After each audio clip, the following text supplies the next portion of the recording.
Una de las cosas que está pasando actualmente y que va a beneficiar el mercado de la venta de los vehículos es que las tasas de interés han venido bajando brutalmente.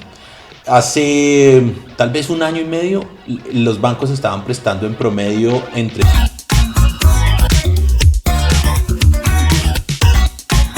Recomendaciones para comprar un carro, métodos financieros para comprar tu vehículo, costos de mantener un carro eléctrico y todo el análisis de la Feria del Automóvil 2024. Aquí, en una tertulia fascinante con nuestro amigo de la casa, Juan Pablo, hablamos de muchos temas de vehículos y más. Bienvenido. El día de hoy tengo la oportunidad de estar con Carlos Fajardo, por no decir Galán, de Buenanzas, que me permitió esta entrevista el día de hoy. Nosotros nos conocimos en la Feria del Automóvil, aquí en la ciudad de Bogotá, y comenzamos a conversar sobre cómo los vehículos afectan las finanzas de las personas. Carlos, ¿cómo estás? Buenos días. Buenos días, ¿cómo estás? ¿Cómo te ha ido, Juan? Muy bien, gracias. Cuéntame, ¿cómo te pareció el evento del festival? Y después vamos a finanzas, que es tu área. Bueno, la Feria del Automóvil, tengo que confesarte que soy un fascinado de los vehículos. O sea, yo soy financiero, pero una gran pasión que tengo son los carros. Entonces me lo gocé como un niño chiquito, me subí a todos los carros, me subí a todas las motos, coticé, llegué lleno de volantes a la casa. Entonces me pareció muy lindo. De hecho, desde muy niño siempre iba a la Feria del Automóvil. Entonces para mí es un evento casi que es un imperdible. Entonces me parece fabulosa la experiencia. Bueno, ¿y qué te pareció? Uno de los temas importantes es que siempre hablaban de financiación de los vehículos, todos ofrecían diferentes planes y diferentes empresas, pero entrando en materia, pregunta técnica, ¿un carro para las personas qué es? ¿Costo, gasto, un activo, un pasivo? ¿Y qué significa eso? Muy buena pregunta. Y tengo que decirte que tenemos que hablar de dos conceptos, digamos, separados. Una cosa es la definición contable de un vehículo, digamos, lo que dice la DIAN, lo que dice la norma. Un vehículo siempre va a ser un activo, porque un activo se define como algo que es de la propiedad de la persona, es un derecho que uno tiene. Por lo tanto, un vehículo no importa si te genera gastos, si está varado, si no funciona, siempre va a ser un activo. Pero desde el tema contable.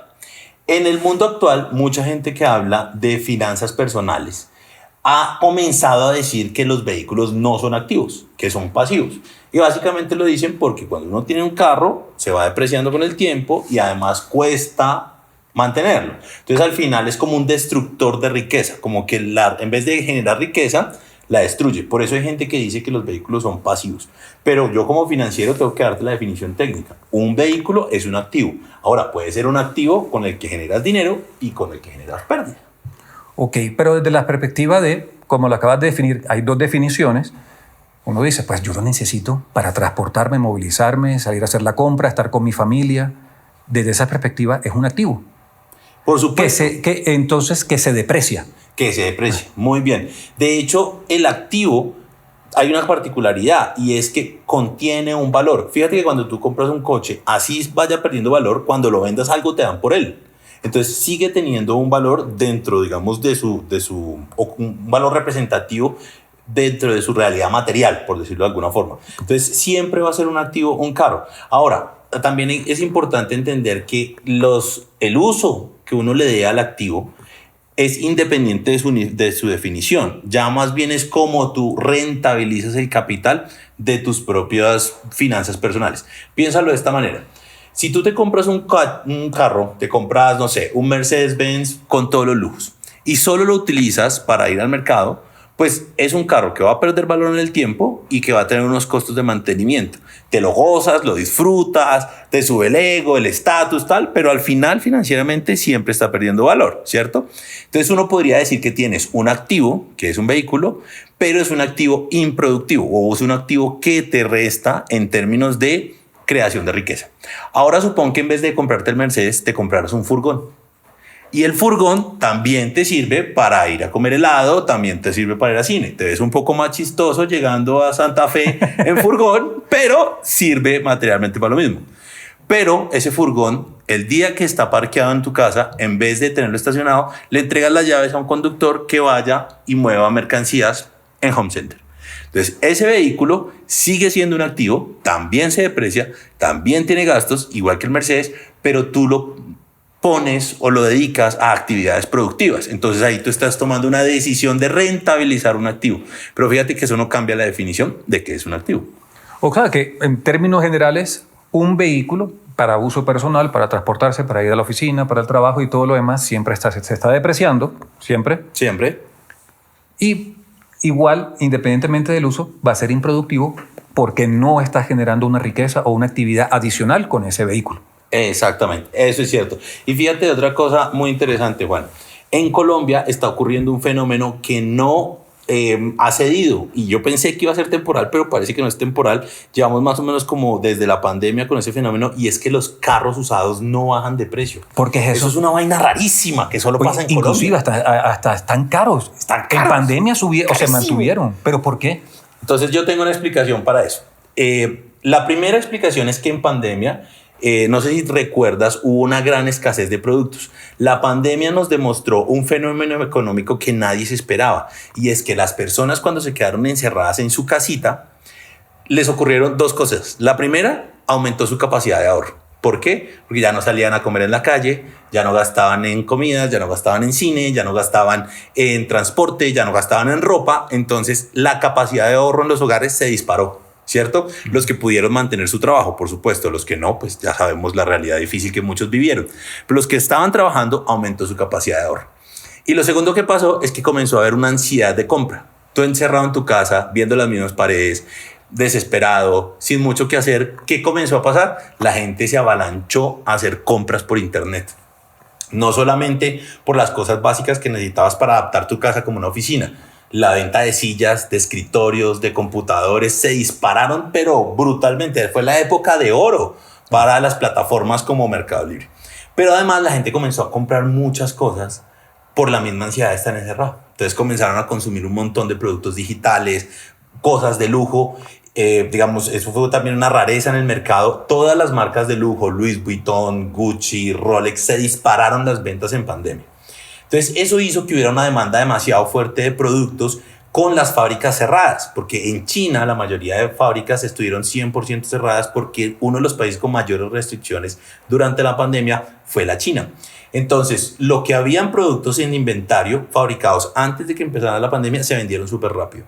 Y como la gente estaba comprando brutalmente, los precios se dispararon porque las poquitas fábricas que estaban trabajando pues aprovecharon el agosto y subieron precios. Entonces hubo un gran incremento de precios que generó una presión inflacionaria, que eso llevó a que todos los precios del mercado subieran. Si tú querías comprar un computador portátil después de la pandemia, valía 3 veces más de lo que vale hoy. O sea, los precios estaban súper disparados. Los carros fueron unos de los que sufrieron mucho en ese mercado, porque uno de los componentes principales de los vehículos son los microchips. Y como había tanta demanda de computadores y tanta demanda de celulares de la gente encerrada, los microchips se dispararon de precio. Entonces los carros se frenaron en producción porque no había oferta de microchips. Entonces comenzaste a acumular una gran lista de espera para compra de vehículos. Eso llevó a toda la inflación de los vehículos, que mantuvo los precios muy altos. Y en Colombia particularmente, la inflación está muy conectada con lo que ocurre en la economía americana. Como la inflación se disparó en Estados Unidos, la tasa de cambio nuestra se disparó. Entonces, fíjate el doble fenómeno. Hay una inflación internacional vía el aumento de las materias primas para los vehículos, más una depreciación acelerada del peso que ocurrió entre los años 2021 hasta el 2023 más o menos, que ya en el 2024 se dio un poquito. Entonces, todos los carros nuevos llegaron súper caros a Colombia. Tú veías, y a mí me llamó mucho la atención, por ejemplo, este carro que se llama el Kwid, el Renault Kwid. Kwid, sí, carísimo. Alcanzó a llegar como 80 o 90 millones de pesos. Un carrito pequeña, que es una caja de zapatos, sí, literal. Entonces, eso fue por la presión inflacionaria. Entonces, eso hizo que cuando nos llegan los carros nuevos tan caros, hay un margen muy grande para los carros usados. Porque, claro, supón que el carro nuevo llega, el Kwid 2025 llega en 90 millones. Pues el del 2024 puede darse el lujo de pedir 80 millones de pesos por el carro, así le haya costado 40. Ok. Porque hay un margen muy grande. Pero entonces, en ese caso particular, digamos, yo compré este carro en el 2015, me costó 50 millones. Hoy ese carro, 2024, cuesta 73 millones. Para efectos, digamos, tú dices, mi carro se cotizó, se valorizó, o simplemente fue la inflación, pero yo igual no estoy ganando esos 20 millones de pesos adicionales, aunque hayan pasado 10 años o 9 años. Claro, eso es un muy buen análisis y de hecho lo he visto con muchos vehículos. Hay un carro que a mí me gusta mucho que es la Ford Edge 2013. Es una camioneta redondita, bonita, me parece muy linda y le he estado siguiendo seguimiento y estoy aterrado porque llevan como 5 años en 50 millones. No cambia el precio, 50 millones.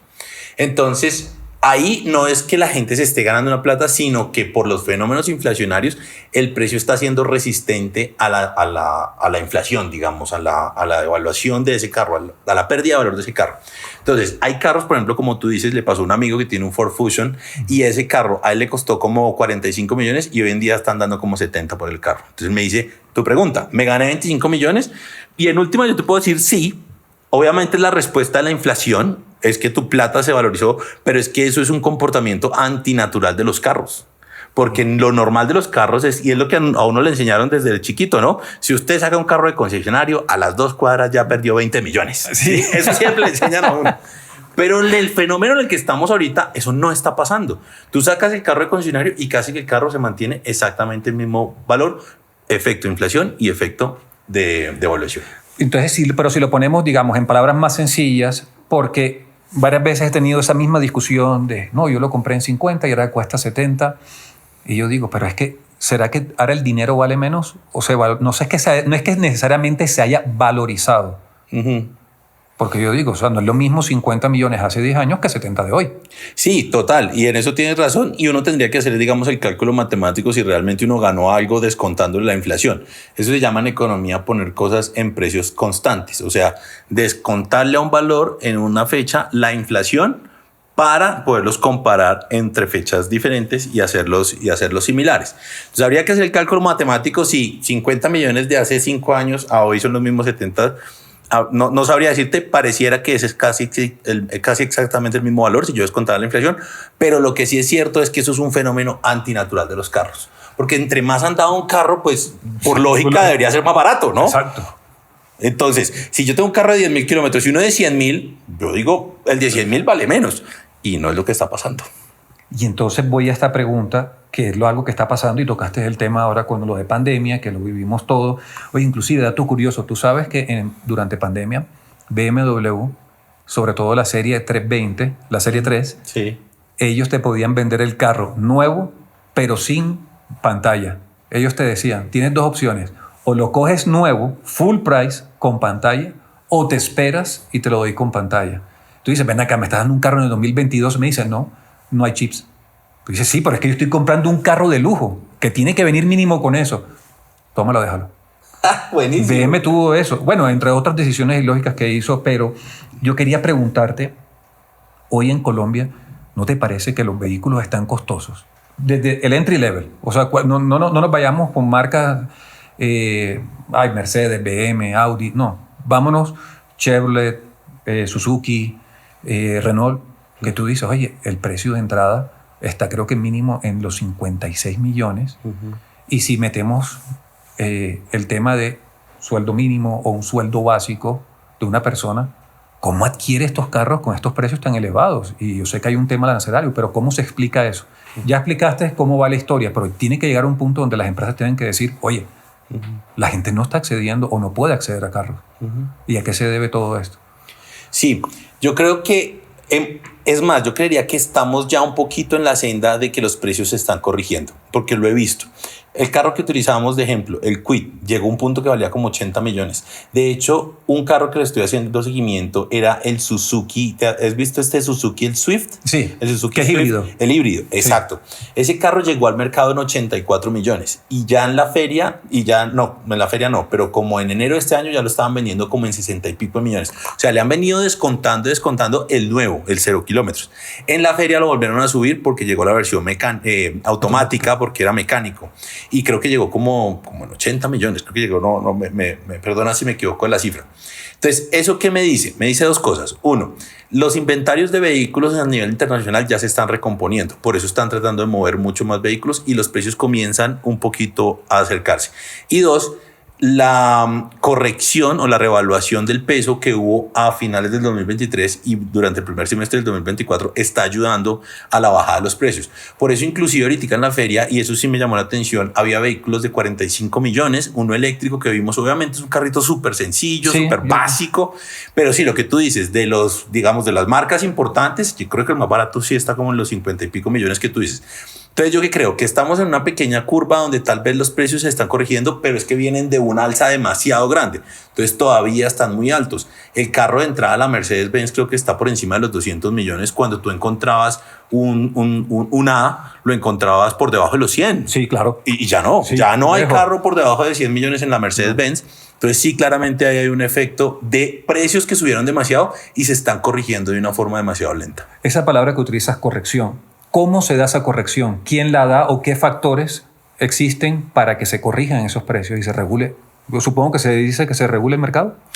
Bueno, ahí particularmente yo creo que la regulación del mercado no es por el camino legal, no es que el Estado imponga ciertas cosas, sino relacionado con la misma fenómeno de oferta y demanda.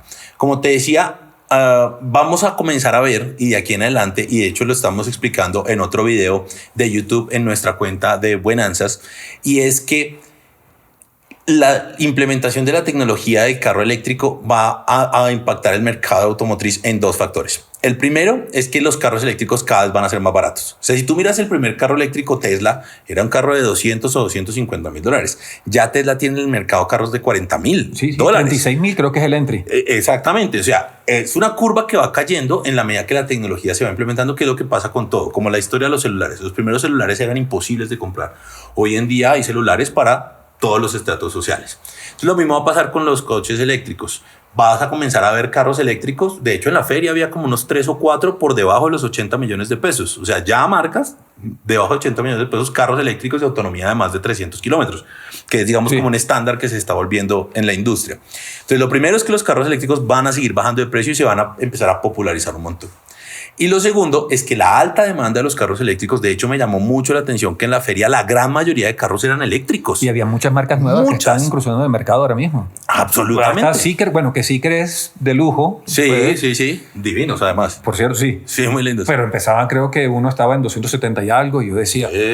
Y yo digo, yo no voy a pagar, o por lo menos yo no estoy listo para pagar por una marca que todavía no tiene representación o algo aquí, un dinero tan elevado a precios de Mercedes o BM o de Audi, que tú dices, espérate, prefiero irme a lo seguro, con lo que conozco y ya está aquí. Claro, total, y por el respaldo y todo, y la marca.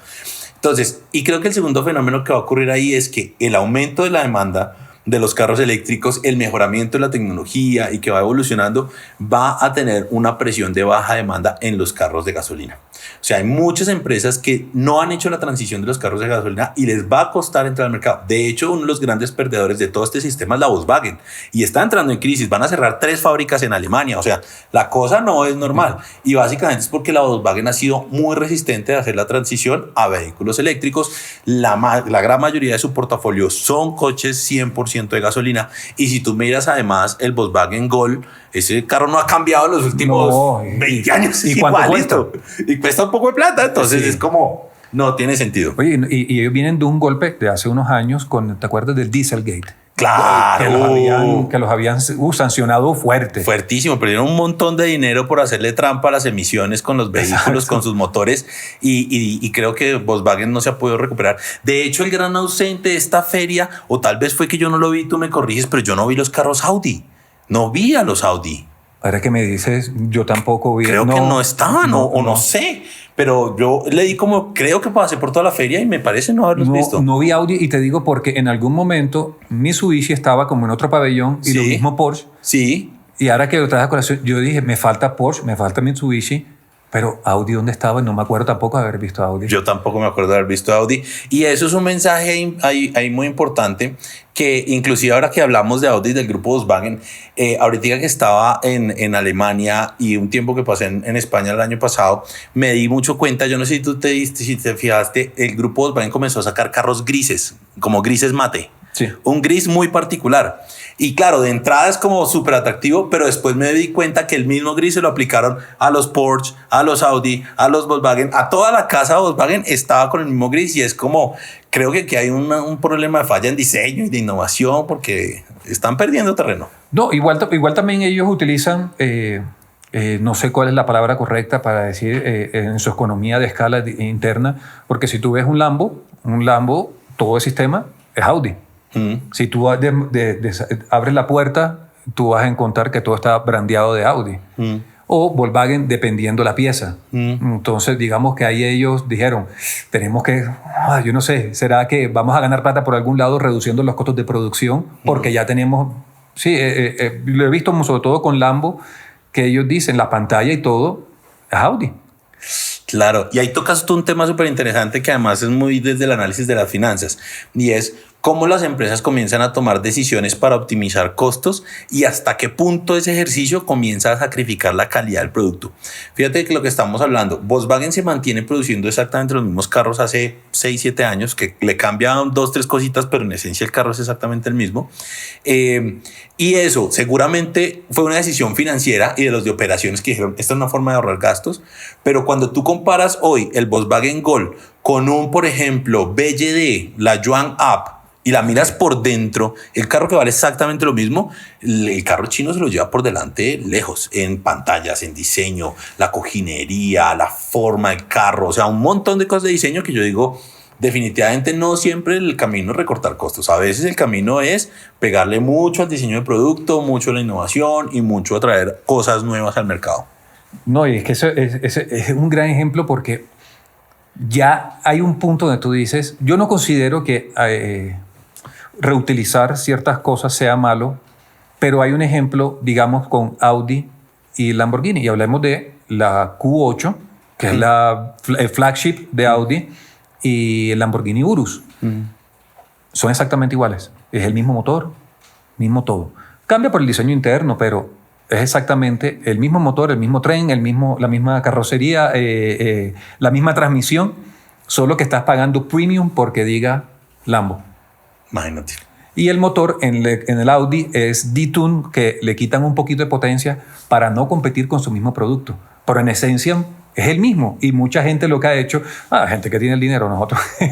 Gente que tiene el dinero dice, no, me compro la Q8 y le invierto en ciertas piezas, mofles, escapes, lo que sea, y soy más potente que un Lamborghini. Y aparte de eso, pago menos impuestos porque es más barato y el seguro es más barato versus el otro carro. Total. Pero teniendo en cuenta todo esto, yo pregunto ahora, ¿cómo adquiere uno un carro y cómo se financia uno? Que, digamos, vamos a poner un ejemplo que no es el promedio colombiano, pero sí, vamos a poner un precio, una persona que devengue 3 millones de pesos. Sí. Y diga, quiero comprar mi primer carro. Sí.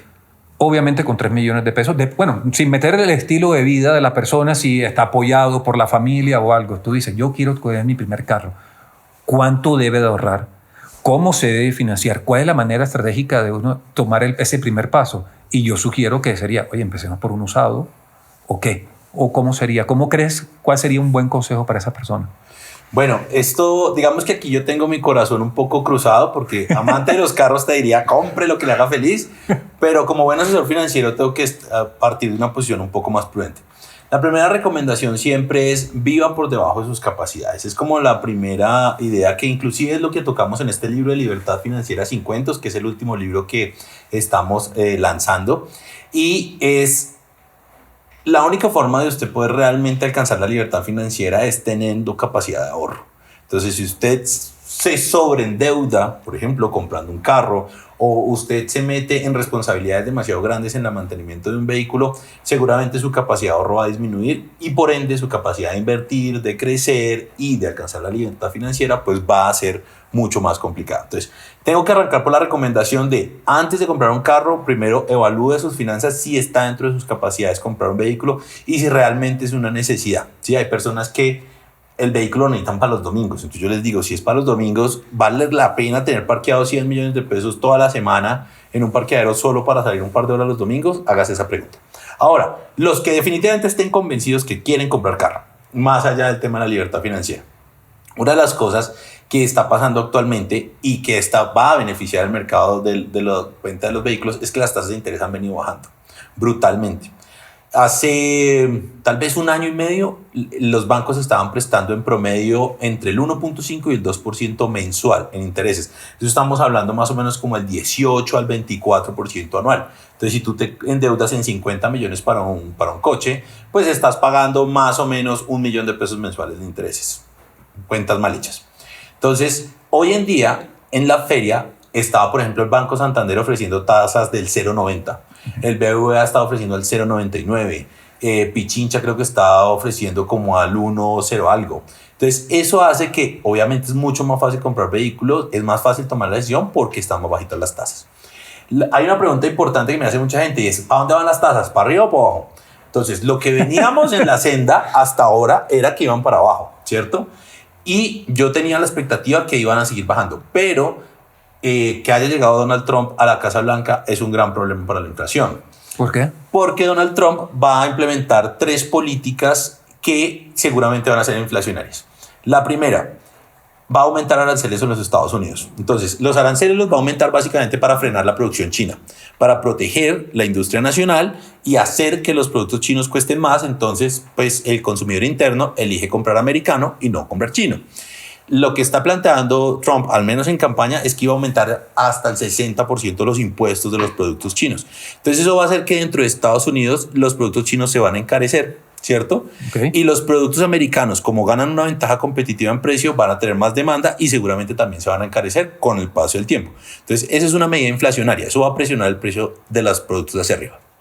La segunda medida que tenemos es que Donald Trump tiene una política muy agresiva en términos de migración. Entonces, en Estados Unidos van a haber 3 políticas que va a implementar Trump que son absolutamente inflacionarias.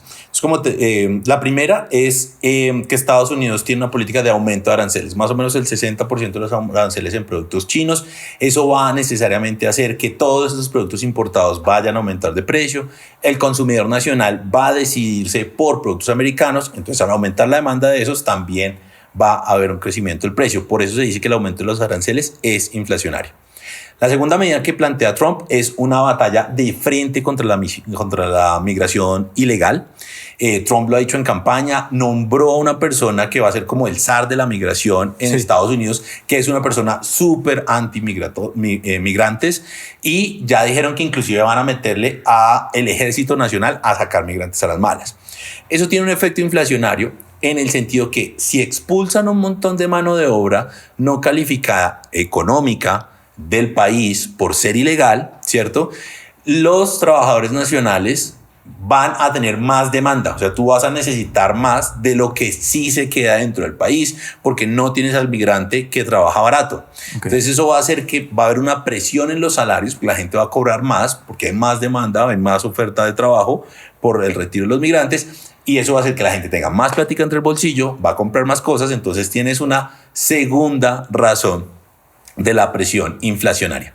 Y la tercera razón es que en Estados Unidos Trump prometió el recorte de impuestos, o sea, le va a bajar los impuestos a todo el mundo. Es su gran promesa de campaña, menos impuestos para los americanos.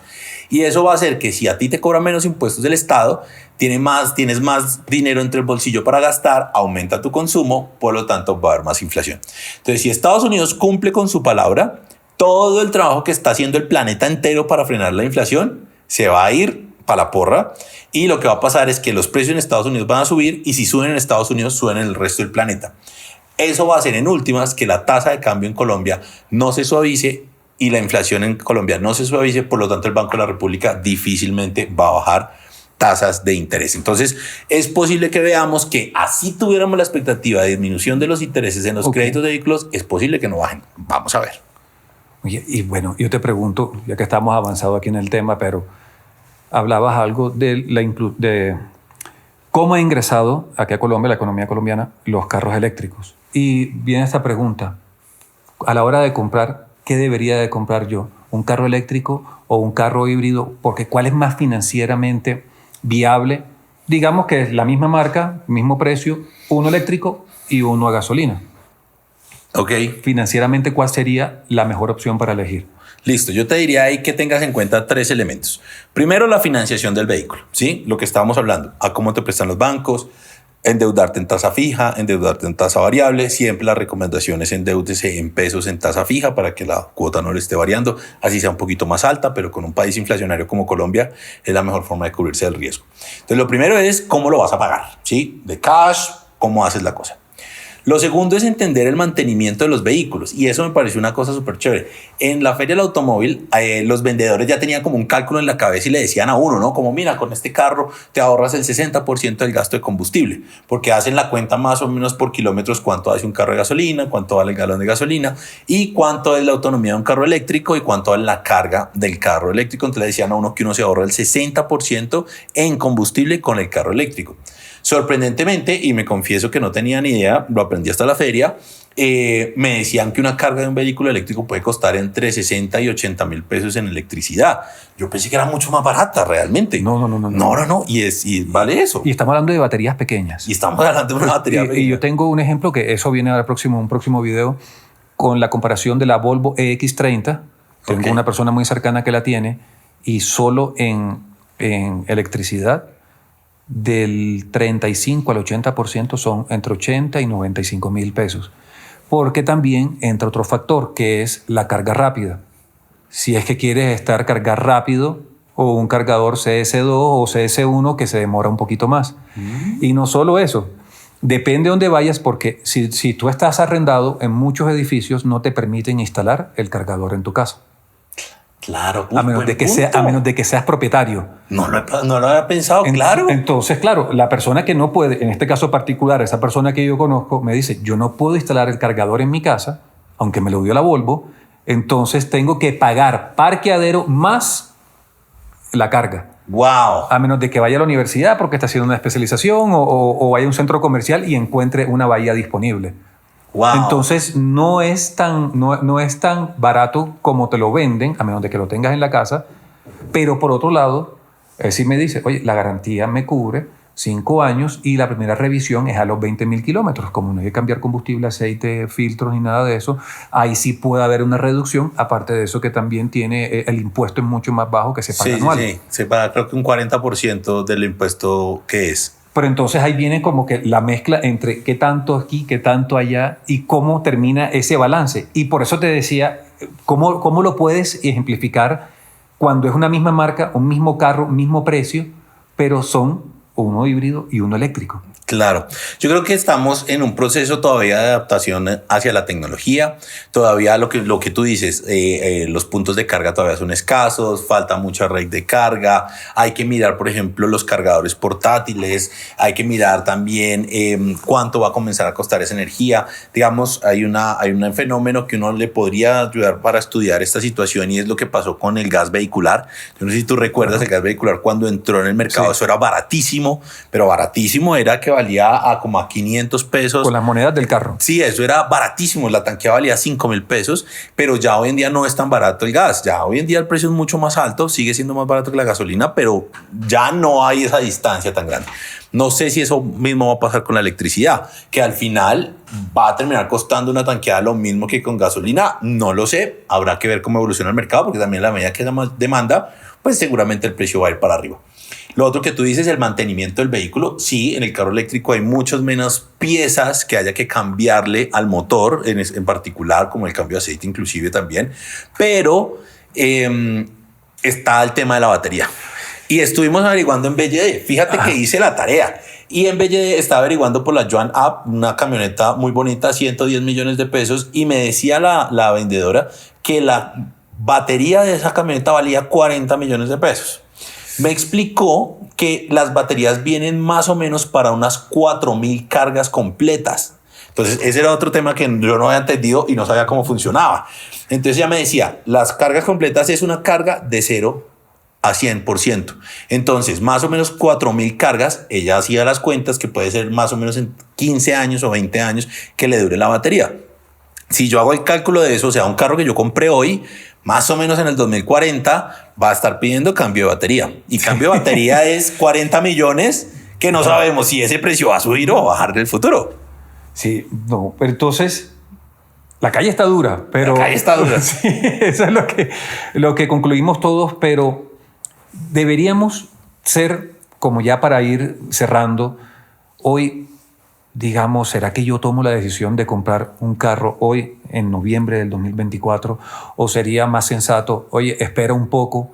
O como está tan fluctuando tanto, nunca hay un momento preciso, o no va a haber un momento preciso, sino es organízate y lánzate, porque como hoy puede estar abajo, mañana puede estar arriba, o hay alguna técnica para identificar o buscar cuál es el momento adecuado para comprar un vehículo. Yo pienso que tú acabas de decir algo que es muy acertado y es, yo creo que los vehículos no hay momento realmente preciso para comprarlos. Si tú haces una evaluación financiera netamente numérica de tener un vehículo, siempre la decisión es no compres carro. O sea, si tú estás pensando en los costos, en no perder dinero de capital, en que no se te devalúe, en no tener demasiada carga financiera, no compres carro. Es más barato andar en Uber. Yo ya he hecho las cuentas y es mucho más barato andar en Uber 100% que tener carro. Así que la decisión de comprar vehículo yo pienso que pasa un poquito al lado del tema financiero. Claro, tú puedes tener un poquito más de ahorro o hacer la decisión un poquito más eficiente buscando tasas de interés bajas, buscando carros de mantenimiento bajo, buscando carros que no se deprecien tanto, marcas establecidas en el mercado que tengan una buena reventa. Ese tipo de cosas te ayudan al final a tener una menor pérdida.